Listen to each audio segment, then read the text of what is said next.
Kapag napag-uusapan ang pagluluto sa kusina, isa sa mga pinakasikat na pangalan na agad nating naiisip ay ang Ajinomoto. Halos lahat tayo ay pamilyar sa maliliit na puting kristal na ito na madalas nating iutos sa mga bata na bilhin sa malapit na sari-sari store. Ang Ajinomoto ay naging bahagi na ng ating kultura dahil ito ang nagbibigay ng kakaibang sarap sa ating mga paboritong ulam gaya ng sinigang o adobo. Pero bago ito naging isang dambuhalang kumpanya na kilala sa buong mundo, nagsimula muna ito sa isang simpleng laboratorio sa bansang Japan mahigit 100 taon na ang nakalilipas. Ang lahat ng ito ay dahil sa isang matalinong scientist na nakapansin sa isang lasa na hindi maipaliwanag ng 4 na pangunahing panlasa na alam natin. Pero sa kabila ng tagumpay nito sa ating mga kusina, bakit nga ba hanggang ngayon ay marami pa ring tao ang natatakot gamitin ito at naniniwala na masama ito sa katawan? Pero bago po ang lahat, baka pwedeng palike ang video na ito dahil napakalaking bagay na ito sa aming content creators. Maraming salamat po. Ang kwento ng pagsisimula ng Ajinomoto ay nag-umpisa noong taong 1908 dahil sa isang Japanese scientist na si Dr. Kikunae Ikeda. Habang kumakain siya ng isang uri ng sopas na gawa sa damong dagat, napansin niya na mayroong isang kakaibang sarap ang sabaw na hindi naman matamis, maasim, maalat o mapait. Para kay Dr. Ikeda, ang lasang ito ay nagbibigay ng matinding linamnam, kaya naman tinawag niya itong umami. Noong mga panahon na iyon, 4 lang ang kinikilalang panlasa ng dila ng tao, pero dahil sa kanyang pag-aaral, napatunayan niya na mayroon pa palang pang-5 panlasa. Sinimulan niya ang maraming eksperimento sa kanyang laboratorio sa Tokyo para mahanap kung anong sangkap ba ang nagbibigay ng ganitong sarap. Nadiskubre ni Dr. Ikeda na ang nagdadala ng linamnam ay ang tinatawag na glutamic acid. Sinubukan niyang ihalo ito sa iba't ibang elemento gaya ng calcium at magnesium, pero natuklasan niya na ang pinakamagandang gamitin ay ang sodium.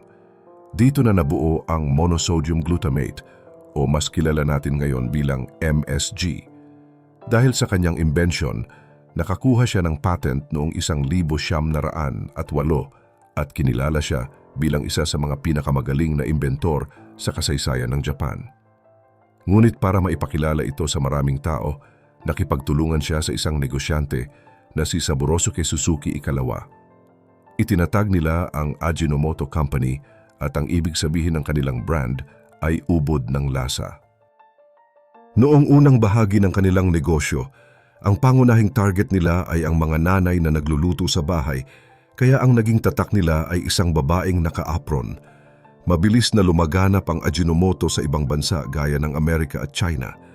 Sa Pilipinas naman, bago pa man tayo naging suki ng Ajinomoto noong 1950, mayroon na tayong ginagamit na MSG na galing sa China na kung tawagin ay Tianchu Veitsin. Dito pala nanggaling ang salitang betsin na hanggang ngayon ay ginagamit pa rin nating mga Pilipino kapag bumibili tayo ng MSG. Noong 1962,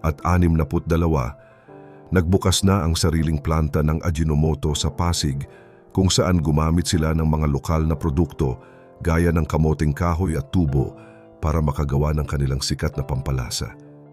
Dahil sa ganda ng pagtanggap ng mga Pilipino sa produktong ito, naging patok ang Ajinomoto dahil ibinebenta nila ito sa maliliit na pakete hanggang sa 1 kilong supot. Alam kasi ng kumpanya na gusto nating mga Pinoy ang tingi-tingi at abot kayang presyo.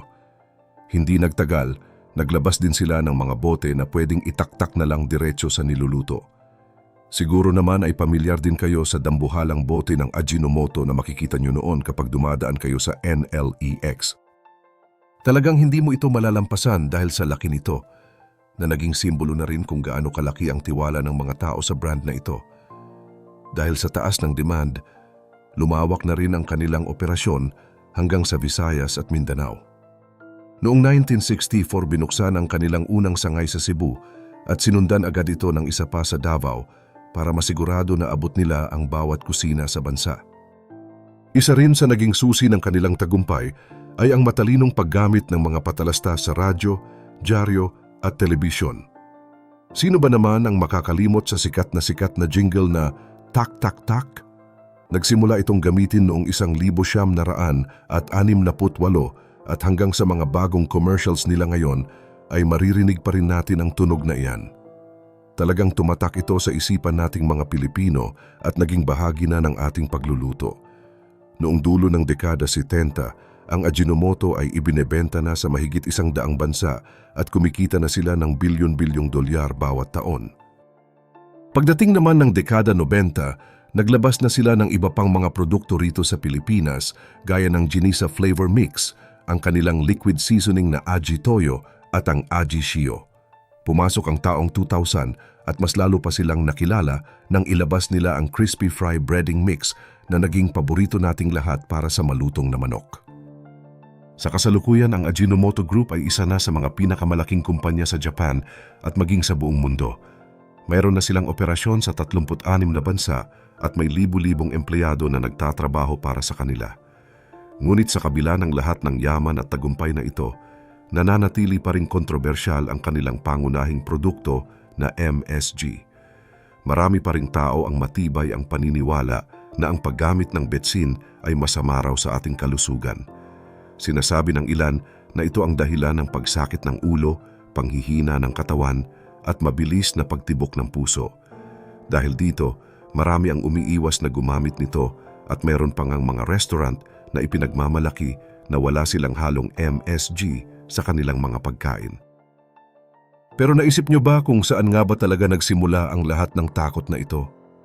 Ang pinagmulan ng takot ng maraming tao sa Ajinomoto ay nagsimula sa isang sulat na lumabas noong taong 1968. Isang doktor na si Dr. Robert Homan Kwok ang nagpadala ng liham sa isang sikat na medical journal tungkol sa nararamdaman niyang panghihina at pagbilis ng tibok ng puso pagkatapos kumain sa mga Chinese restaurant. Tinawag niya itong Chinese Restaurant Syndrome. Dahil dito, mabilis na kumalat ang balita na ang MSG o betsin ang dahilan ng masamang pakiramdam na ito. Ngunit kung titingnan nating mabuti ang kasaysayan, ang nangyari sa Ajinomoto ay naging biktima lamang ng maling impormasyon at diskriminasyon laban sa mga pagkaing Asyano noong panahon na iyon sa Amerika.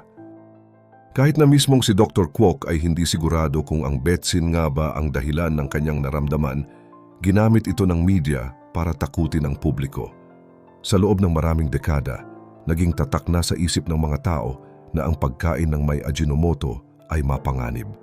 Pero ang totoo, pagkatapos ng napakaraming pag-aaral ng mga scientist sa iba't ibang panig ng mundo, napatunayan na ang MSG ay ligtas gamitin ng tao. Noong taong 2018, opisyal na naglabas ng ulat ang Food and Drug Administration o FDA ng Amerika na nagsasabing ang paggamit ng MSG ay generally recognized as safe.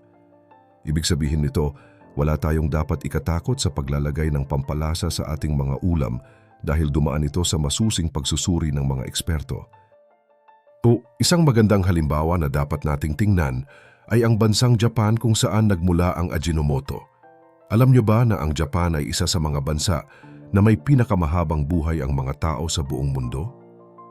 Noong taong 2023, umabot sa mahigit 70,000 ang bilang ng mga taong may edad na 100 pataas sa bansang iyon.